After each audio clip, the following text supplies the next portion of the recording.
Thank you everyone for joining us. Today is Global Politics Horizon. Today we have a very special guest in the name of Mr. Peter Obi.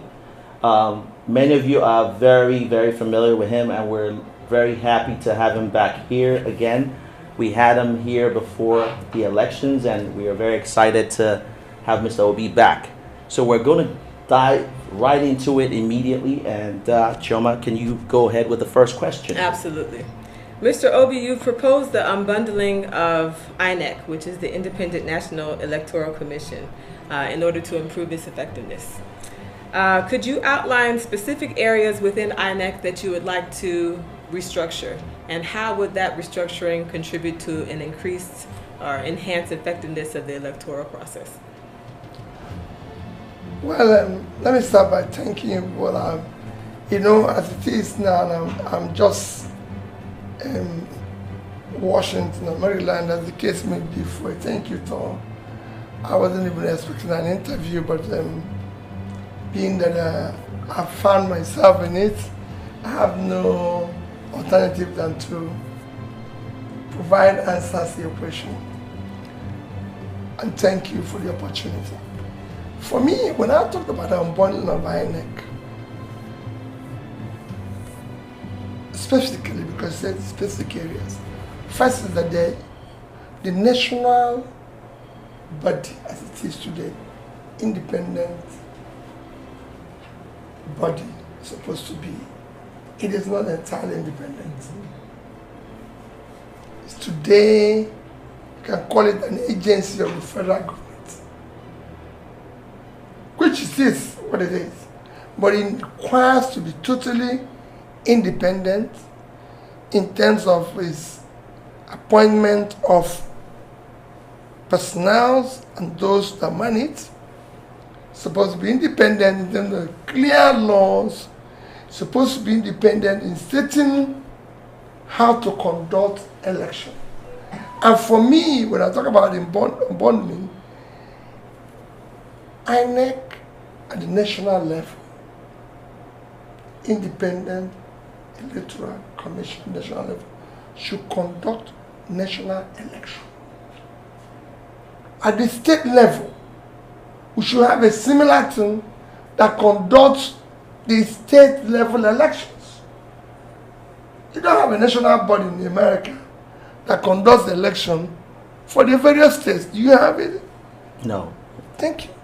So if we say we're practicing American presidential system of democracy, we should practice it the way it's supposed to be. So that we have a body at the state level that conducts the state election. The national body conducts presidential, Senate, and House of Representatives election. And the state body conducts the governorship, House of Assembly, and local government election. With that, you make it more effective. They are not even now trying to add local government election to INEC instead of having the state body. So instead of creating institutions and making them strong, we are bringing a unitary form of existence of institutions that should be evolved within the state level. Okay, thank you very much. Now, to further dive in more into that question, we talk about election results. What specific reforms do you believe are necessary to ensure that election results accurately reflects the will of the voters? And how do you propose the opposition should collaborate to achieve these reforms? Well, it's a very simple thing. It's already there in existence in the, call it rules, call it laws, call it anything that is.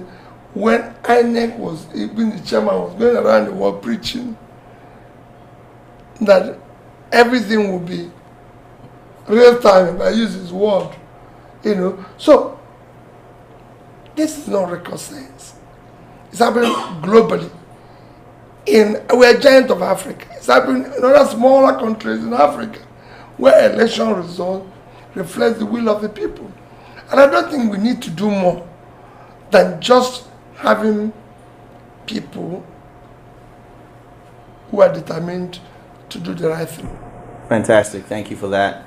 Now, in reviewing recent examples of government overspending and governance missteps, such as the excessive delegates at the Corporate 28 and the allocation of funds for residences, what is it that the Tinubu administration does not seem to grasp, or what would you advise them in terms of, managing resources better? How would you handle that? That's exactly what I just said before, that you need to cut the resources.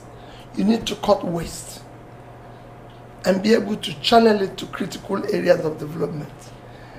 Funds should go to health, education, and pulling people out of poverty. Yes, but they seem to know that already. That is something that's known. Why do you think it's not being implemented? It's obviously something that each government that comes. How will I know why it's not implemented?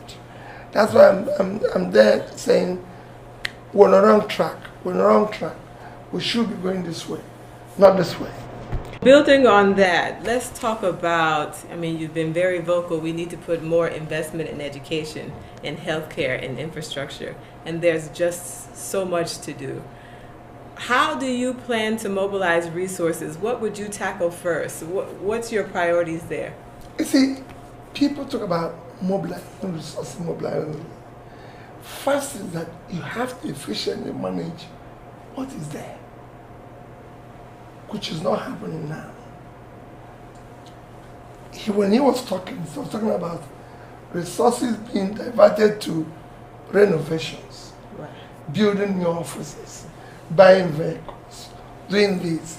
Those resources should first be channeled to critical areas of development. There's areas that you use to measure development: health, education, pulling people out of poverty. The more you invest money in these critical areas, the more you're able to generate more resources from the people. If the people are healthy, they're productive, just like more you put people out of poverty, the more you can get revenue. How do you get revenue here in America? From taxes. True. Taxes will only be paid if the people are working. If they're not working, will they pay tax? So you need to, whenever people talk about revenue generation, what I tell them is that it's like bank account. You can't withdraw if you haven't paid anything in. You can't just walk into the bank and say, I've come to take money. From which account? That's what they will ask you. What's your account number? And when you look at your account number, you must have paid something in. That's the way government does. They invest in critical areas of development.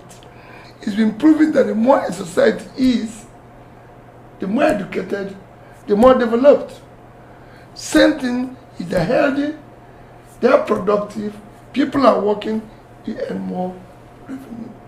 In Nigeria, you can't go to my village, can't go to your village, can't go to everywhere and tell people who are unemployed. It doesn't happen anywhere in the world.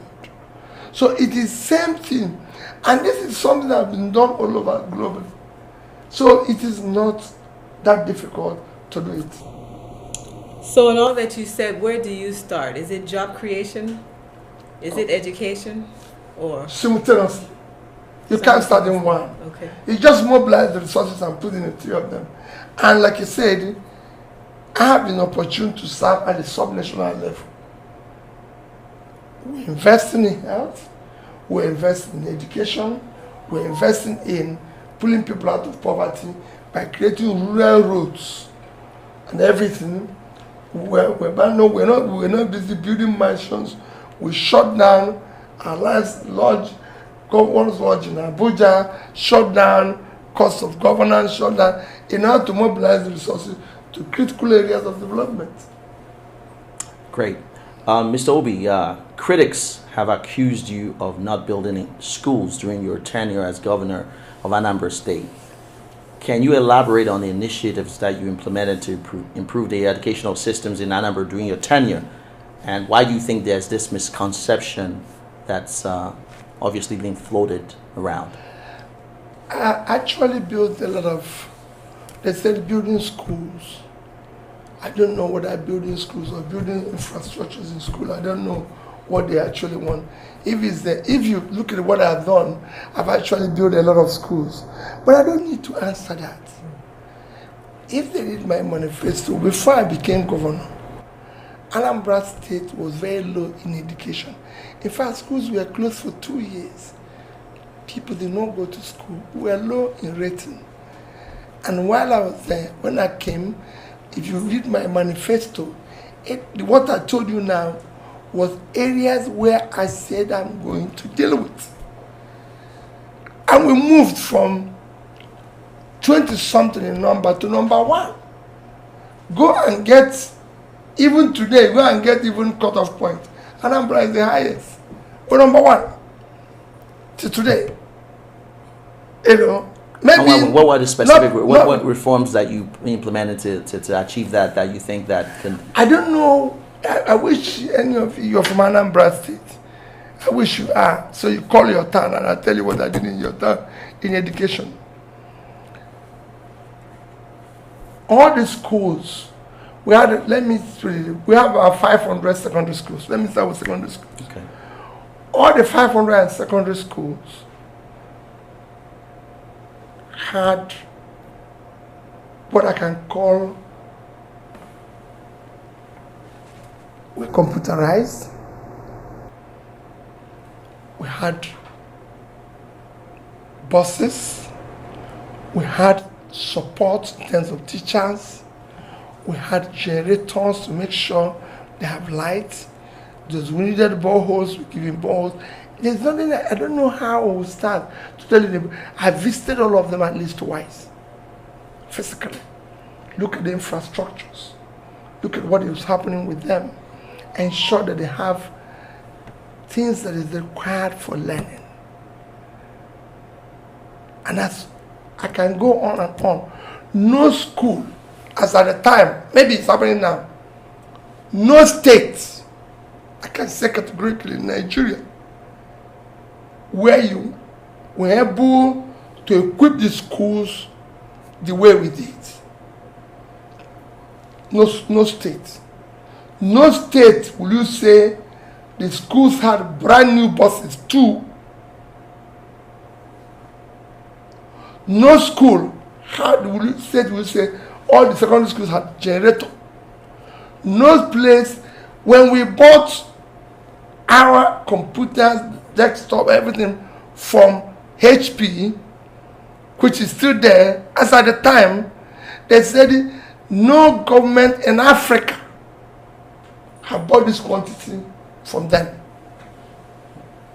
In fact, the vice president for Africa and Middle East came the day we launched it they will give it away to schools. So there's a lot of improvement. We put internet in all the secondary schools. So it can go on and on. A university, I built a university college campus in a place called Ibariam from the scratch, cutting the forest. I built a teaching hospital from the fastest teaching hospital ever built in Nigeria was built under my tenure in 2 years from the scratch. It's today in Oka. You can go there. These are things you can see. They're physical. They're not promised and everything. When I started, we didn't have a state library. I built one. It's there in Oka. You can go and see it. And I can go on and on in areas where in health was the same thing. We didn't have one single school of nursing, midwifery, or school of health technology that was accredited.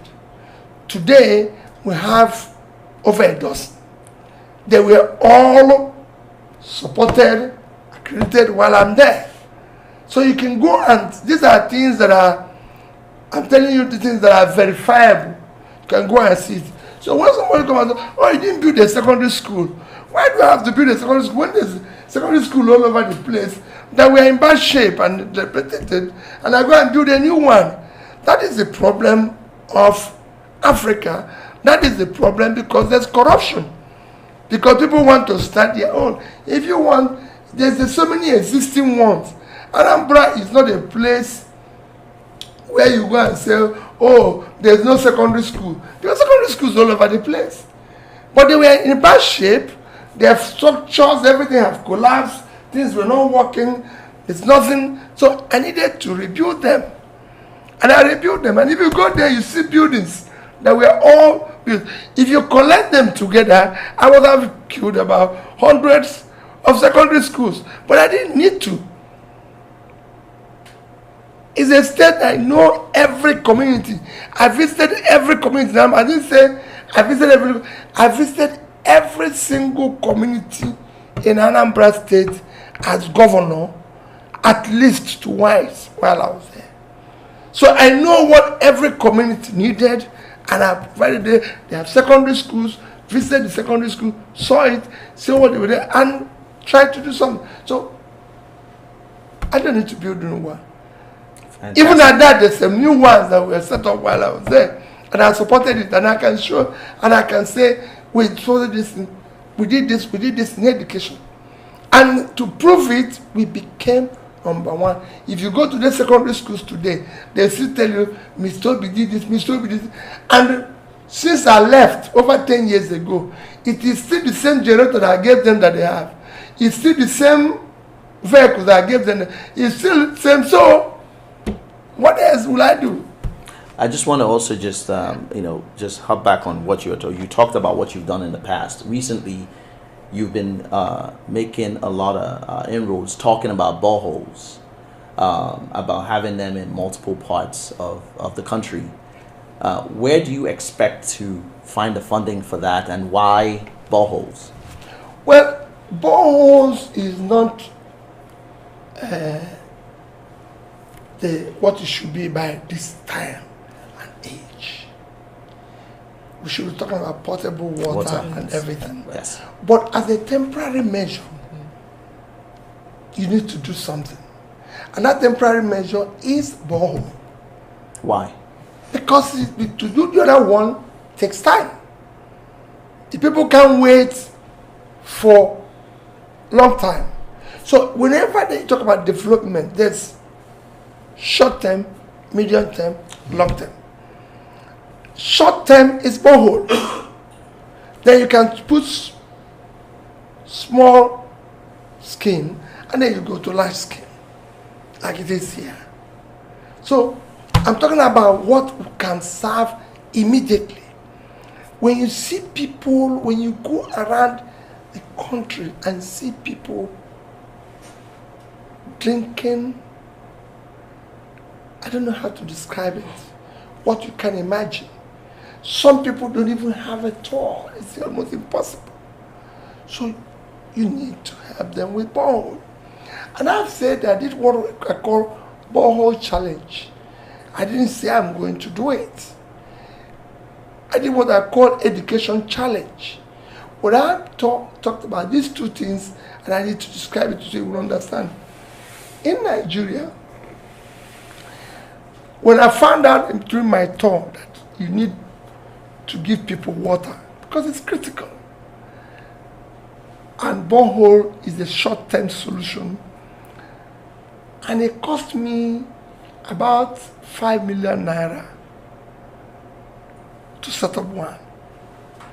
And I said, okay, if it cost me 5 million naira, that means call it maximum 10 million.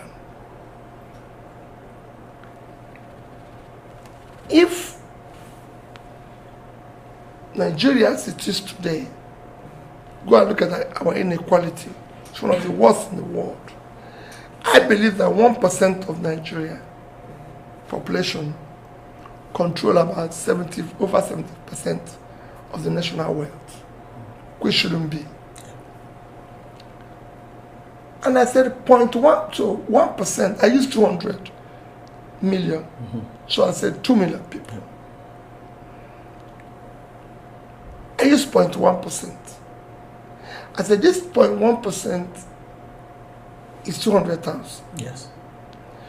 If these 200,000 people, they can afford 10 million annually, and they decide to go and sink boreholes in different parts of the country. What is it? What is it to them? Is it a form of corporate social responsibility? Why should they? That's it, because they're giving back to the society.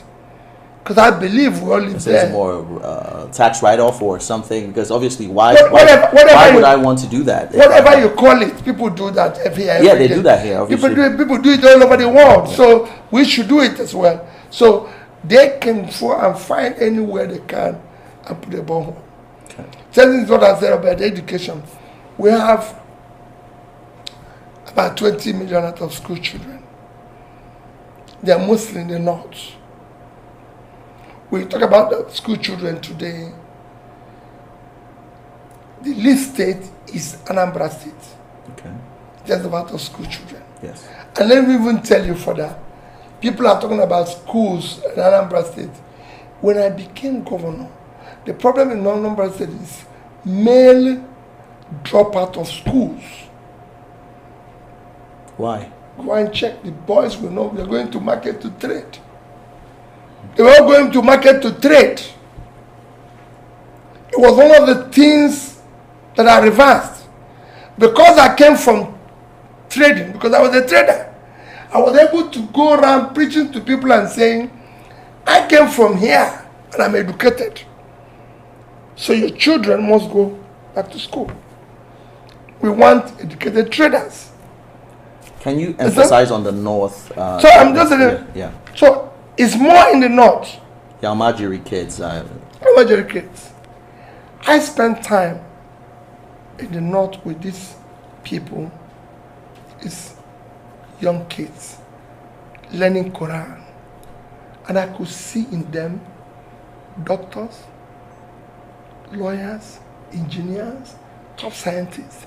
Because if you see them, how they learn the Quran, how they were able to memorize the Quran, how they were able to, you could see that these are intelligent, talented kids.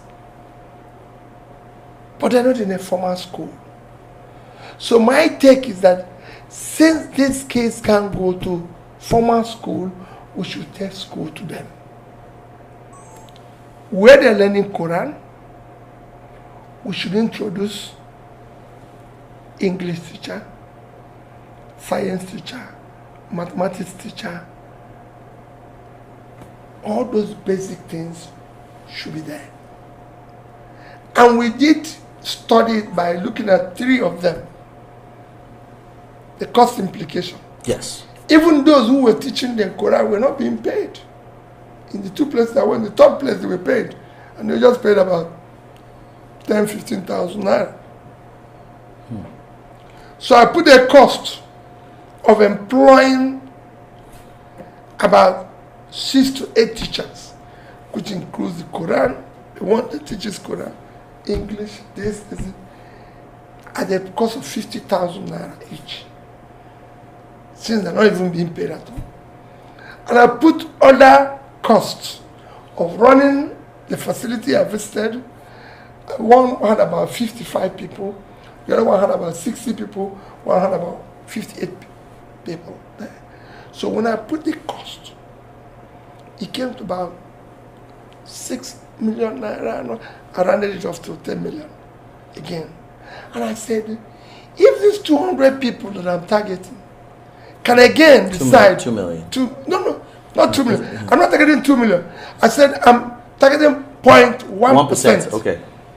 1% is 2 million. Okay. But I want 0.1%, 200,000. Okay. If 200,000 of them can decide to again, as a contribution to a better society, tomorrow, invest 10 million. We have 10 of such.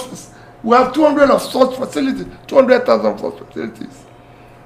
If we can put in 10 million, 200,000 of such facilities, taking 50 people each, that's 10 million. That's almost more than half of out-of-school children. The problem you're seeing in Nigeria today, especially in the north, are people we did not educate yesterday, are people who did not pull out of poverty yesterday. And the same thing is what is happening in the south and everywhere. Those we did not educate, pull out of poverty, have become a problem for us, and we say we have insecurity. So in order not to increase that tomorrow, we need to start investing today. And again, we're talking about revenue. 20 million people. The Nigerians that we're talking about diaspora today. Nigerian diaspora, I don't think they're not more than, they're up to 20 million. No. Thank you. So if less than 20 million is actually giving us today remittances of about $20 billion. $20 billion. Imagine if we're able to train these 18-20 million out of school children and export them. That is double the revenue. So there's a lot we can do. We're investing in them for our own future. And that, for me, is what we should be doing. What I really liked about your answer when you highlighted what you did as governor of Anambra is that you said, these are not promises, these are things that I did. You can go there and check the record. As president, when you now factor in regional differences, you visited the North, you see, regional differences and controversy, all of that, how does your approach change? How do you make sure everyone feels included under your presidency? Very easy, because the same thing you did when you were governor. You were able to move around and talk to the people and sit down to them, engage them, involvement. Well, there's a level of distrust in Nigeria with the different ethnic groups. It's something that that needs to be built upon. What makes your approach different? Frankly, the ethnic differences and religious differences we have in Nigeria is elite mechanism for state capture. I'm maintaining it. Yes. Because we have chosen not to elect or select that, or, because we have chosen not to elect or ensure that our leaders come from the process that is the proper process, we use all those things as a yardstick for selection. Here, the reason why it's not happening in any other part of the world is that people are elected based on simple things: character, integrity, competence, capacity, compassion, and everything. So once you remove the proper measure or yardstick for anything, people throw in anything they can. So it's better for me, since I'm not qualified, let me talk about my ethnicity. Since I don't have the capacity, let me talk about my religion. Since I don't have this, so all those things coming. Nigeria is not the biggest Muslim country in the world. It is actually Indonesia. They don't do election in Indonesia talking about religion. We're not the most multi-ethnic society in the world. It's actually Indonesia, but again, Indonesia have more ethnic groups than Nigeria. They don't use it as a, and I can tell you other countries, even here in America, there's so many different, you won't call it any group, but different actions. Yeah. But yes, if you want to go and talk to them, maybe where you have more Latinos or this, you don't go and start telling them I'm a Latino. You start telling them what you can do, what is going to benefit them from the government. You don't just go there and say, I'm a Latino and think they will follow you. So many Latinos have failed. You don't go and say, same thing goes everywhere in the world. But because I've been saying, is there any group that buys bread cheaper in Nigeria? No. You can go because of corruption. You can get your people to steal more money or give them government position. When you go, you actually worsen the whole thing. What we need is to elect people through the proper means.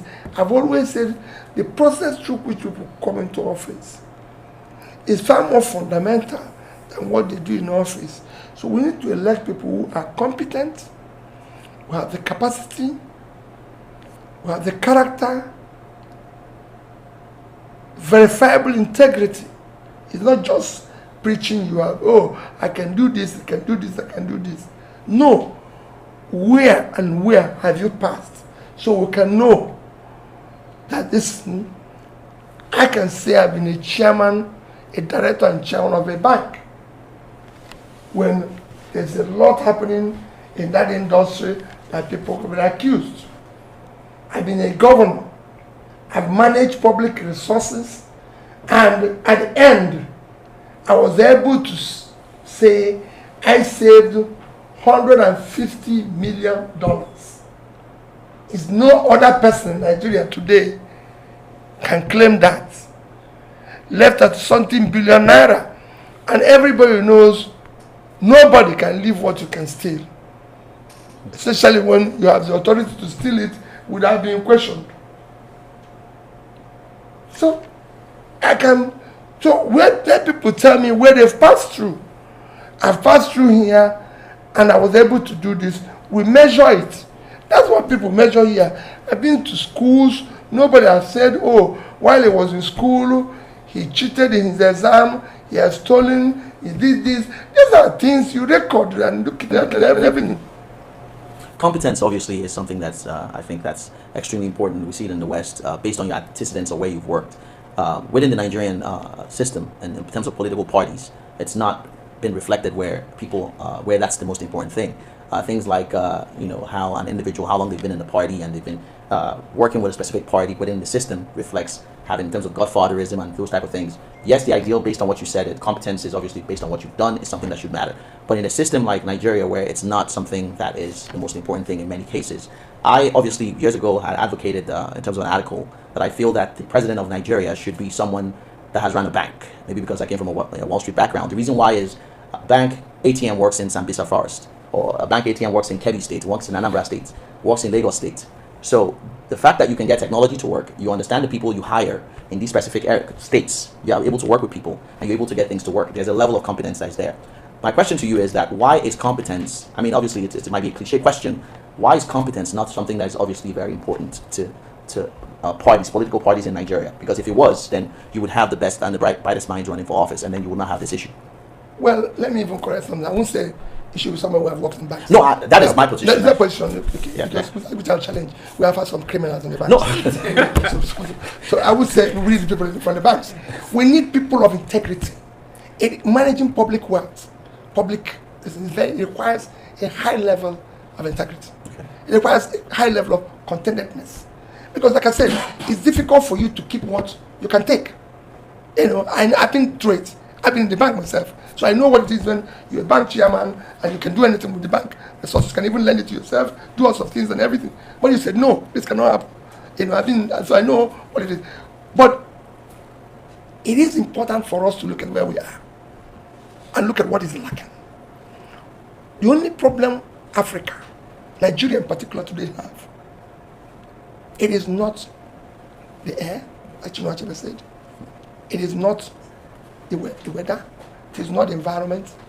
It is only one thing: leadership.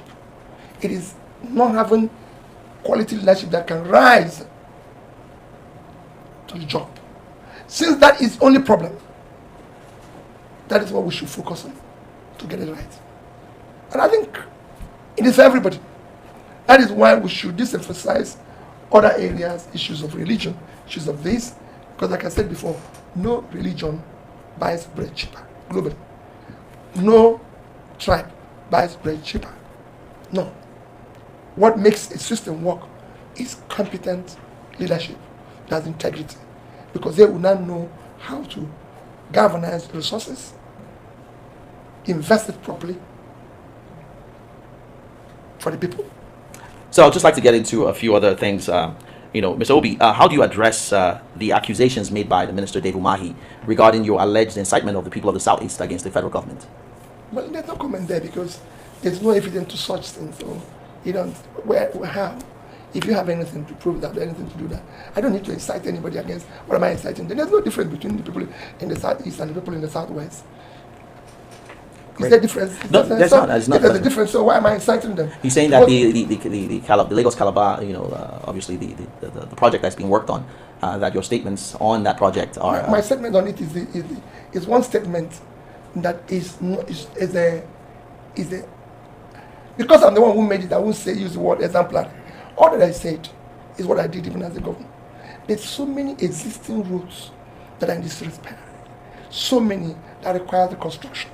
There's some that are not motorable. We already have a network of roads that need to be repaired, reconstructed, and everything. And I said, we don't need to start new ones.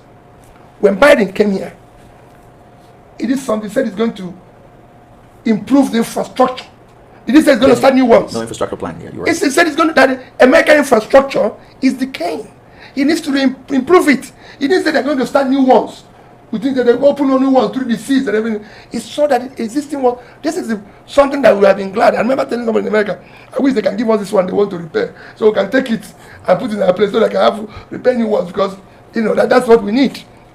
But today, are you from Nigeria? Yes, I am from Nigeria. Which part of Nigeria? Imo State. Thank you. You can't drive from Owerri to Port Harcourt. Just Owerri to Port Harcourt. If you're driving from Owerri to Port Harcourt, the Owerri end of it will take you. You'll be going through the bush, coming out, everything to just get there. And it's not up to 20 kilometers. Call me anywhere. I'm convinced. You can call the people tomorrow and let somebody go there. Verify. Are you from Nigeria? Yes. Which one? Imo State. Oh, the same Imo State. So you can't drive that. You can't leave that. And you cannot drive from Kano to Medugri. I was in Kaduna a few weeks ago. The Kaduna bypass will take you hours. You cannot go from Abuja to Lokoja. You can't drive from Lokoja to Auchi. You can't go from Auchi to Benin. The East-West Road has not been completed. You can't even drive from Benin to Sabele to Warri. You can't go from Calabar to Uyo. I can go on and on. Let's fix all this. Can't drive today from Enugu to Nsukka. You can't go from Nsukka, where we call Ubonafo, to Otugbo. Can't go from Otugbo to Makode. These roads are in a mess. You need to fix them. So we have enough network of roads that they already existing. Same thing, Lagos, Ibadan. Can't go to Ibadan. There's places you can't drive to. Otijabo, Benin, all the no. So why are we starting new one? And I stand by it. If I was voted into office, I told them in our manifesto, we're not going to start anything new. Let's fix. And that's what I was telling you about when they talk about education, roads, everything in Anambra State. What I did when I came in, some of the roads that were started by my predecessor, Dr. Chris Ngige, I completed it. He said, people of Anambra can tell you. Even to prove that I completed, I measured where he stopped and did my own. So, and then all the existing roads. And they started opening the rural areas where the roads did not exist again. I started opening it up.